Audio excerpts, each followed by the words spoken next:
Welcome to the Story of Her podcast, where real women share real stories, the messy and the magical, from quiet moments to big breakthroughs and the challenges no one else sees. Life is hard, but when we share our stories, we find each other, and we find strength, connection, and a little laughter along the way. Every woman has a story worth sharing. What's your story? Anne Cloud, welcome to the podcast. I'm super excited to have you. My first experience with Anne was in a group class, and we're both professional voice actors, just for side note. And I did a read, and it was something that was a little outside my comfort zone. And I think I must have expressed that it was outside my comfort zone. And Anne immediately sent me a message, a private message on Zoom, and said, "That was amazing. You should submit that. I've worked with this company, and your sound was just what they want." And I booked the spot. And I have never forgotten that positive energy and reinforcement of something that I was nervous about, but just reaching out. Like, you immediately created a sense of friendship and feeling like you cared when I didn't even know you, right? So that is Anne Cloud in a nutshell. We can end the episode now. No, I'm just kidding. So, Anne, tell us a little bit about what you're passionate about right now in your life. Like, give us a quick snapshot. One thing I'm really passionate about right now is I'm going through The Artist's Way again. I don't know if you've done that book, but I'm doing it for the fourth time. But I'm doing it for the first time in a group. I'm leading a group of like 35 people. I just put it out there, like, I'm going to do this. Does anybody want to do it? And 35 people, like voice actors, people I know in Asheville, a couple of my clients wanted to do it because I put it in my newsletter. So it's this random group of people. And it has been, I was calling it Creativity Church because it feels so soul-filling when we meet every week. So that is like fueling my tank right now. My kids' school I'm getting to do more there because I just decided this year, like, I was going to hold both. I can be a professional voice actor and also help at my kids' school. Like, there is enough room in the universe for me to like do both. And so I'm like doing a play every semester, directing a play there. And that has been so fun. Those are a couple things that are filling me up. Voiceover for the planet. I'm doing a new podcast, which is like filling me up about just good news and joy. There's actually so much creative like goodness in the world right now.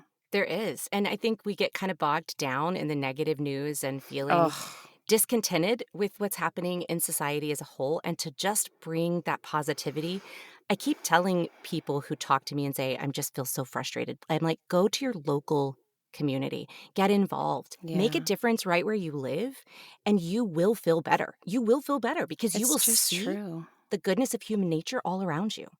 Yeah, and you know, my last newsletter was about this because I get pretty upset about what's happening in the world, not just like in our country, but like, it's hard.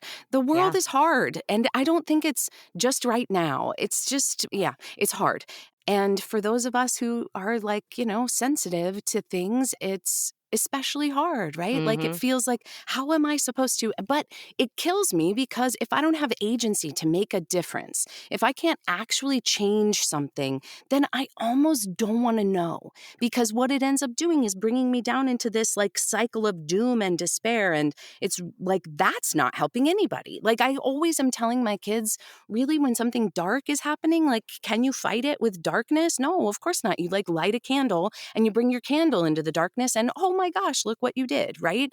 And I feel like that is just so true right now. Not just get involved in your local community, but like, do something joyful. Find something that lights you up and brings creativity into the world and makes you feel good, and then makes the people around you feel good because it's contagious. And then that will actually truly make a difference. I really think that. It's true. I believe it 100%. One of my biggest goals for my life is to be a light bringer. Like what you're teaching your kids, be the person who brings the light into a room. And when you do that, you find joy and you find other light bringers and you lift each other up, and what better way to light a room than with multiple people bringing their light together? And that's what community can be if we're willing to let it. Yeah. Yeah, I mean, because community is not always easy, right? No. But I think like the visual in my mind is that there's this swirling darkness that we're all sort of wandering through right now, and you've got this little light that you're carrying, and when you bump into somebody else, it might turn their light back on, and then now there's more light, and Mhm. you never know whose light you might turn on, and their light might, start a fire that burns the darkness down, I don't know, but I do. I'm with you on Lightbringer. I'm with you on Lightbringer. It sounds like that's what you're doing at your kids' school too, by bringing theater in a beautiful way, like allowing kids to experience what that feels like. And then they're bringing light to the entire audience that's listening by providing Ugh. that. And they get to experience that at a young age. That's fantastic. That is, What When we did our play, we worked all semester on this play, and I was really nervous about it. I am not a director. I'm an actor. And mhm. so I've never directed a play. I never wanted directed a play. I never wanted to do children's theater either. I was in children's theater as a kid, and I was like, I'm never going to do this as a grown up. It's a Um, lot of work. it's so much work. Oh my gosh. But I was nervous. I was nervous about the play, and I was nervous about the kids. They're not theater kids. They're just kids, Yeah. at a school. They didn't sign up. They're just like in it. And that morning as I was journaling, kind of like, what do I want out of today? And that was 100% the intention that sort of downloaded into me was like the vision of these kids and their light shining brighter, in that moment. And then that day, like they just got turned up. Their light just got turned up a little. And it 100% happened. It was so beautiful. So, are there experiences you've had in your life where community and other people being that person for you lifted you and helped you in challenging times? I have not experienced that. I have not found. I have not found community as much as I have wanted. I have created it. And that sounds bad, and I don't mean it to No, it sound doesn't. like that, but I did seek out. I will say that where the place my kids go to school is a beautiful community that I couldn't be more grateful for. And in that way, that community has lit up our family and served our family so well. But in terms of like my personal community, I grew up in the church and having different communities that served one piece of me, but didn't see me as a whole person. And I had to leave those communities. And every time I left a community, it felt really hard because I am a person of community, Mhm. and you are too, huh? Yeah, Yeah. definitely. And when my kids were little, I didn't have a lot of community and I felt pretty isolated and it was hard. And then we lived on a bus and I Right. felt pretty isolated. And I didn't even know I was feeling that until all of a sudden I was like, something's not right in my life and I really need community. And the job we do is It's so very isolating. isolating. And it was a couple years ago that I was just like, this isn't going to work for me. Like, there is a huge piece of my life that's missing. And I just started journaling about it and putting it out into the universe. I need to have more community. And I started signing up for classes, Mhm. Sound and Furry. Where isn't that where we met? Wasn't No, I've it? never done any of theirs, but I've heard they're What was it? fantastic. I think What it were we was doing? I maybe Karin and T Jamie did one? I think it might have been one with Karin Oh and my Jamie. gosh, It's maybe. been a while. It's been a while ago. And like, how many do we do, right? So Right, much yeah. training all the time. 'Cause we're always seeking that. I Yeah. think it's more than the training, it's that sense of community and coming Yes. together. Yeah. Yes. Yes.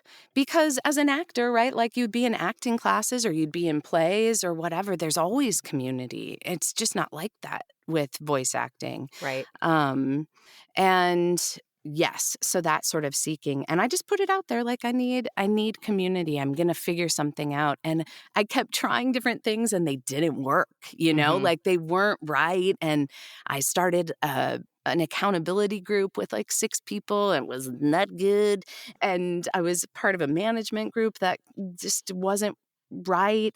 And eventually I hit on Voiceover for the Planet and found a handful of people who were really like-minded, and both in our career and in sort of our political views and desires about the planet and things like that. And then it grew to this huge community that it is now, and it has snowballed. So it was like finding that one thing that then snowballed into so many more. I love it. And the thing that I'm going to come back to, you said right at the beginning, is that you didn't find community, you created it. And I think so often I hear people say, like, I don't have a community, or people don't come up and talk to me. I don't have close friends. And I'm like, can you be that person if you can't find that person? And I'll go back to when my husband and I were first married. We'd probably been married about 4 years, and I was a stay-at-home mom for the first time. I had never experienced that isolation before, and Yeah. I did feel completely alone. And I remember going to church, which is one place I always went to find community. And I found out that like other people were doing these activities and things together, and I felt very left out. And I was complaining about it to my mom, and she was like, "You don't have to wait for them.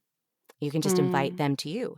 And so we started inviting people over and doing game nights. And then I started a mom's group, and like not through church, but like a local community mom's group. And I found some great friends. And I, like you, community didn't jump out and grab me. I created it where I was. And I think that's the key.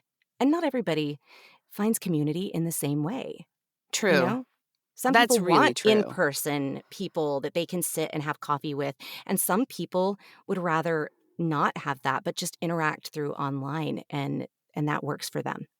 And it's a tricky business because it requires so much of yourself to really truly be in community. I mean, it doesn't have to, but really it requires some degree of like vulnerability and sharing and listening, and it has to be, you have to know how to be like a I don't know. I was going to say like a reasonable person. But it does, right? You can't Mhm. be in community and just be completely self-centered. It's true. You need to be reciprocal, right? Like you Reciprocal. give and someone gives back, and then you give and they give back. And when that gets out of balance, it can feel very frustrating when you're doing Yeah. all of the giving. And sometimes we need that. I've had experiences where I needed to be the giver, and it felt good to be the giver for a while. Yeah. And Yeah. then I've had times where I had to be the taker, Yeah. and that was hard. That's really hard for a giver to Yeah. be the taker. So What Enneagram number are you? I don't even know. Is that like personality thing? It's Like a so much more E's than a E and personality thing. We're going to do it for you later. all right, perfect.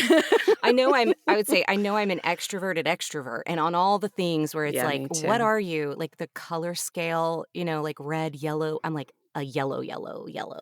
Like, um, Is your husband also? no. So my husband is he is a type A, red personality, very like he color codes his closet. Oh, And his wow. socks are all have to be folded a neat and perfect way. Wow. And I'm not that person at all. But he is also extroverted. He's He is. probably an introverted extrovert. Like he does need to recharge on his own. He loves to be with a group and he's good when he's in it, but he's happier to just not be in a group. It's fine. He doesn't need a group. But yeah, Hmm. we're funny.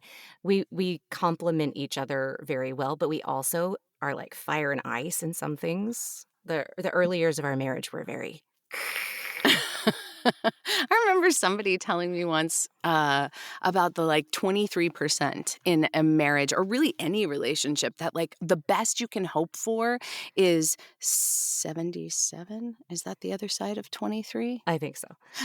Percent, like that's the best you can hope for. And there's always going to be this 23% that is stuff that like irritates you Yeah. and that makes you crazy and that like you wish was different, but you have to like, be okay with that 23%. Like if your husband leaves his socks by the bed Yeah. every single night, you get to decide like, is this part of my 23%? Am I just going to like love it anyway and own it? And family is our core community, right? Yeah. And for those of us who have a partner and children, they become the community that means the most and is the most influence in our life for good or ill, right? And Yeah. so someone told me really early, I think it was my dad. My dad's the best, you guys. The Ah. best. My dad is a rock star. But before we got married, he said, life is hard. Being married to the right person makes it easier, but life is still going to be hard. And he also told me that I had to love all of the person, their Mm. strengths and their weaknesses, because that's what makes them them. And you can't just love someone's strengths. You have to love their weaknesses and understand that they are part of them, because they wouldn't be who they are as a whole without those weaknesses. So, like, I'm a messy person. I just am. By nature, I'm a chaos cloud of clutter and busyness and distraction and color. And my husband is order and neatness. And it drives him crazy when I leave things out and things are untidy. And he's learned over the years to love that about me and to work with me in it instead of getting angry about it. And I get really frustrated when he does certain things his way, and we come to some understanding. Then you throw kids into that mix Oh my with gosh. personalities and their own little quirks, and they're little mirrors of us sometimes, you know? Yeah. And it's hard when you see the things that drive you crazy about your spouse mirrored in your children, Or the but things that drive you crazy about yourself. that's what I was gonna say, even worse. Yeah. It's even worse when you see the things that drive you crazy about yourself, but you do have to accept each other as you are, and it's a microcosm for community, right? Like, that we Yeah. do have to accept each other as we are and work together to move on. So, to keep going forward. Yeah, I feel like y- I wasn't even thinking about family as like your core community, but I think that that is really so, I mean, obviously, right? Like Yeah, they're who you spend the most time with, your most money, your closeness, all of the things. And I think thinking about them in that way is so useful because especially with kids, you know, we have tried really hard to have this perspective of our kids just as people, not as kids. mhm, Because we see just time and again, especially older people like my parents' age, not my parents, but people my parents' age, who treat the kids so differently than you would treat, like doing things to them, talking to them in ways that you would never talk to another adult, right. saying things to them that you would never say to another adult. And so trying to like honestly honor their boundaries and honor who they are as people, um while still, right, like holding, oh, like that you are the parents and have to like, you know, we started having family meetings. Do you guys do family meetings? We Did you do. ever do family We do. meetings? Sunday night is our family council, so to speak, and Family it's council. coordinating schedules. Some of our children at this point, one of our children chooses not to participate. She does not want to be part of it, and we honor that choice. And that's Mm, hard because I want her to be part of that, but she's not in a place where she wants to be part of it. yeah. So we just let her do her own thing, and we meet in the room next to her so that she can hear it, whether she and she'll holler out from her room sometimes, and add her feedback. But yeah, family meetings, I think, are a really undervalued part of community. You really do have to meet together to come to some consensus. Yeah. I mean, and when things are like not bad, Right. right? Because sometimes our family comes together because we have to work through like something that we're all arguing about or whatever. Yep. But coming together on a regular time once a week when we like and letting everyone have a voice. What's happening for you, not just in your life, but like what's working or not working for you. Screens in our lives are frequently talked about in family meetings. Same. And it comes up, you know, almost every week like, hey, this isn't working for me. Or, hey, my friend said X, Y, or Z, and they get to play this game. Why don't we get to play this game? Or whatever the thing is. And we have to like, you know, and if it just comes up when I'm making dinner or I'm trying to get them out the door to school or whatever, it's really hard for me, you Yeah. know, to hold that and to give them like a decent sized piece of my brain and my attention. But when we can come together and like,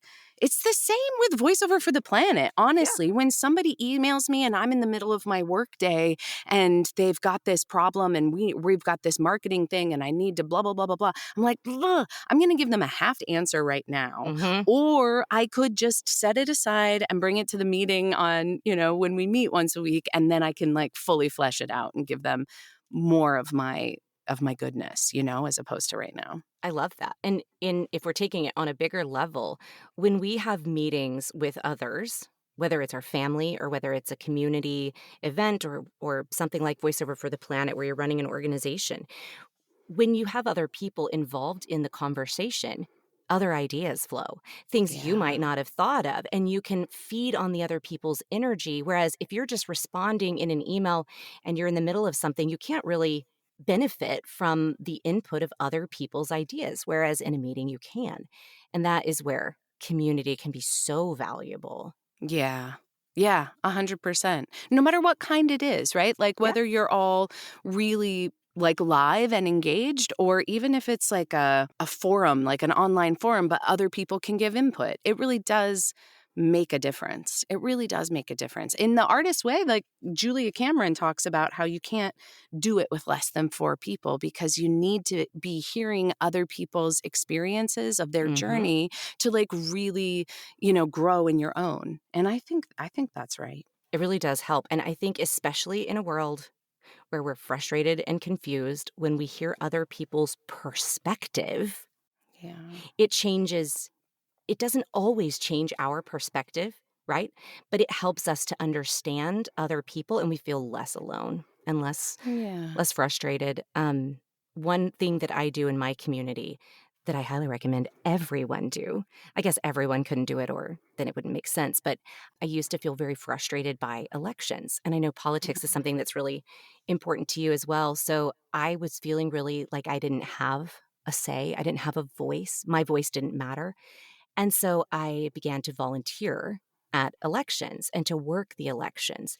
And over the years, I actually within a year, I became a chief judge. So I run a precinct, Oh, and wow. it is my favorite way to be a part of my community right now because I get to work with like 10 to 12 other people. Sometimes it's less depending on the size of the election. But we create a small little community very quickly that our whole job is to make sure everybody that comes in that door feels safe and able to Mm. vote and able to feel like they're in a safe place where there's no politics other than their piece of paper and what's in their head, right? And it is a beautiful Mm. thing to take all of these, because I'm the only one who can see everybody's political views, that is working with me, and they don't bring those to the table. They're Yeah. gone. The only goal is fair voting and everyone feeling safe and comfortable to vote. And so I highly recommend anybody who feels frustrated with elections or anything like that, go volunteer, be part of the Yeah. process. And there's a lot of ways you can be part of it. You can canvass and go door to door and talk to people about issues that are important to you. You can get the vote out by helping people register to vote before elections. I mean, there's so many ways to be involved. So, what's one way that you've become involved other than at your kid's school? Maybe talk more about Voiceover for the Planet, because we're still not sure what that is if you aren't, Oh, you know. yeah. Sure. But I want to just go back to what you were saying, though, for a second, because Sure. I uh, worked originally for the first time on a campaign like or voting when during Obama's first candidacy. Mhm. I don't know for sure, but I think that's the first time I voted. I'm not 100% sure. I should have voted in 2 elections before that, but I don't remember voting Mhm. when I was 21 and when I was like 24, but I shoulda. And I cared so much about that election that we like stood outside of Target and registered people to vote and did the different things, held parties so people could like watch the debates and Mhm. things. And I there is something so empowering, because I think the frustration that you're talking about is really from this lack of agency, from feeling disempowered. Like Yeah. all this is going on and I can't do anything about it. Yeah, you may not be able to like actually affect the end outcome, but like you can affect your experience of it, Yes. And there's a million reasons we should all be doing that, regarding politics. There's a million reasons we should all be doing that. And also, it's true for everything that you care about. Whatever the thing, my husband cares so deeply about the planet, and he huffs around our house pissed off all the time about the plastic that waste, because you have kids. Yeah. The amount of plastic waste is real at our house, with the kids, and the amount of waste in general, and the just there's so much, and it is horrible to watch the planet burning down around us and not feel like you could do anything. Right. And he started volunteering for Asheville Greenworks and got our family going every quarter to these like hard to recycle events. And you go and you sort, styrofoam and people, long lines of cars. And all of a sudden you leave there going like, all these people care enough that they kept their batteries and their computers and their toothpaste tubes and all their styrofoam, and they sat in their car in a long line all Saturday morning to bring it here and drop it off. Like, I am not alone, Yeah. And that feeling of like, I'm not the only person who cares about this is powerful. It changes your experience. It really does. And especially in a world of social media, because Mm, social media has a tendency to highlight the vocal minority. What speaks loudest isn't always the collective view. And yeah. I found that when I get really frustrated with what I'm seeing on social media and believing is people's feelings on things, when I go out into the world and into everyday people, that is not the way that it feels. It feels much less cut and dry, much less Yeah. hard and fast. Like people have a lot of gray in their feelings and in their Yeah. emotions, and it's less black and white than what you see on social media. And so I love this enthusiasm for go be involved in the things that matter to Yeah. you, whatever that is. And that's going to look different for different people. Yeah, totally. And it doesn't have to be political, right? Like, Right. that is not what I mean at all. Really, whatever it is. And for some people, it could be like joining a gardening club, Yep.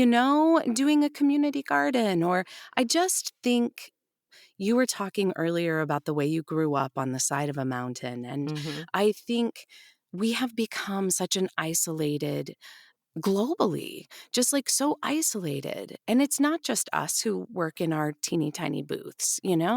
People spend their time on screens and spend their time on social media. And I just think if you can like get out and do something you care about, if it's being lonely is a horrible, horrible feeling.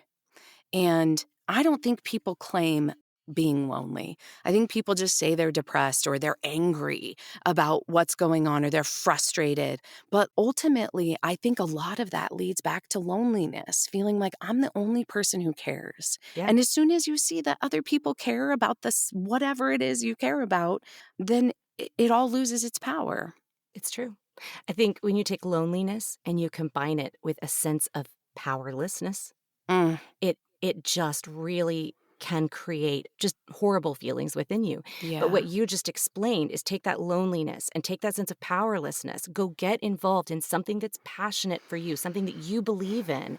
You're going to see other people who believe in it, and you're going to feel that sense of community, and that can totally change our lives. It really It can. really can.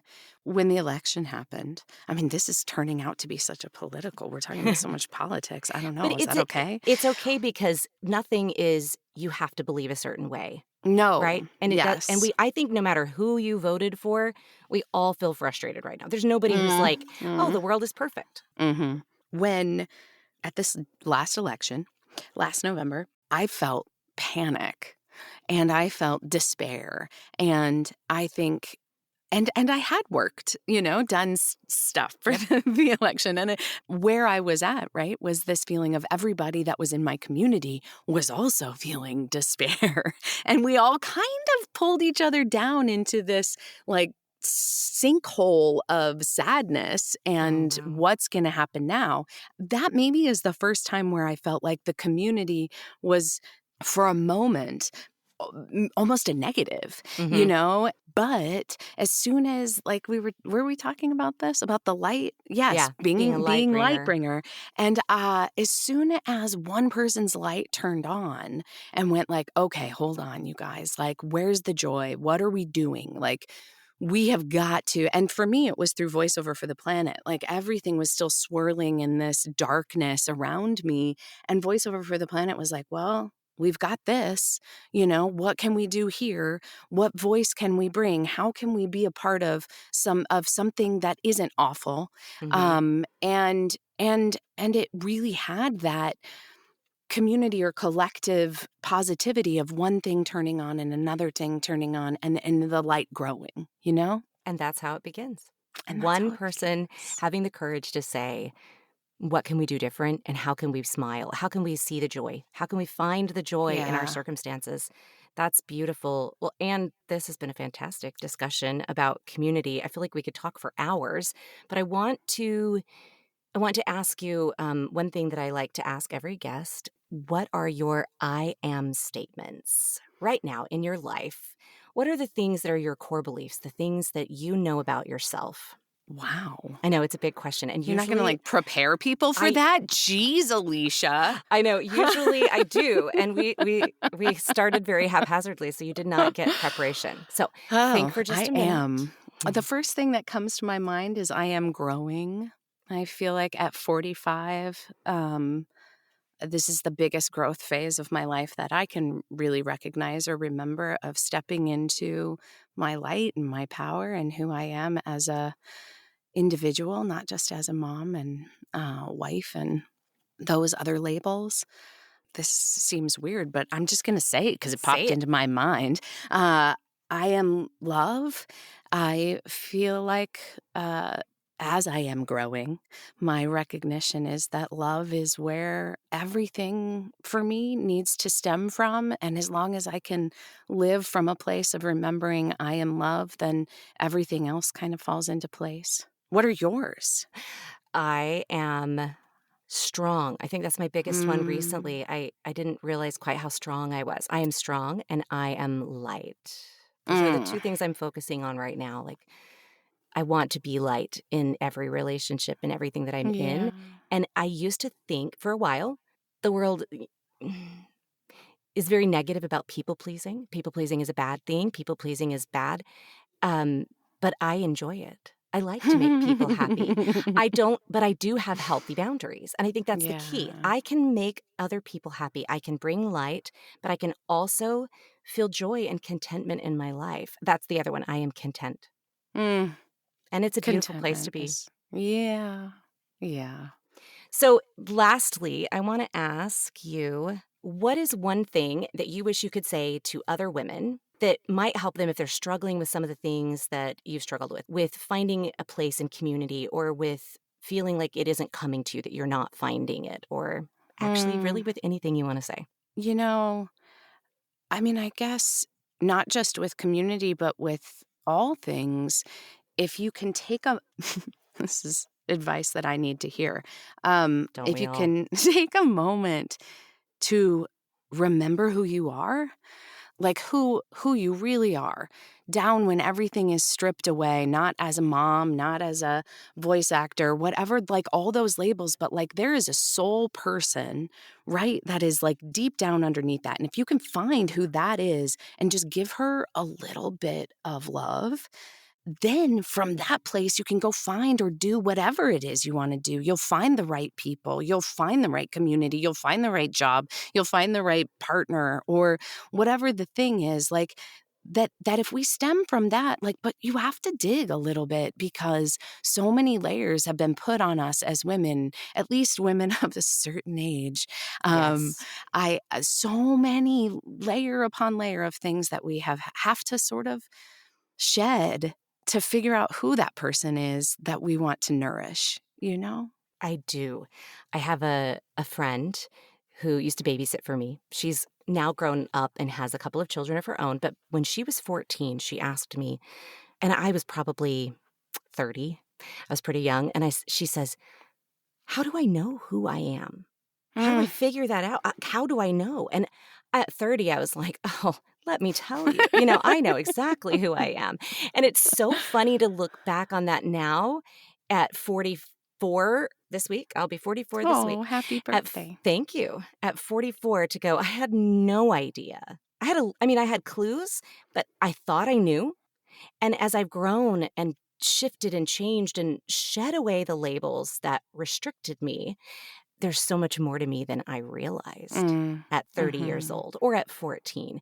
So I guess if I could go back and talk to 14-year-old Kirsten, I would say you figure it out a little bit at a time. Yes. Oh my And you embrace who gosh. you are in the moment and figure out where you want to grow and why we need to do that now at 44, Yes. at 50, at 70. It's okay to embrace who you are in Yes. the moment, but to take it as it comes. Yeah, no, that is such good advice. Like, it just doesn't happen all at once, right? And if No, it did, your life would be over, and that sucks. So, like, right? allowing it to unfold, Where's the yeah, fun in that? grace. Yeah, having a little grace for the unfolding of life. I love it. Well, thank you, Thank Anne you, Cloud, for buddy. this fantastic conversation.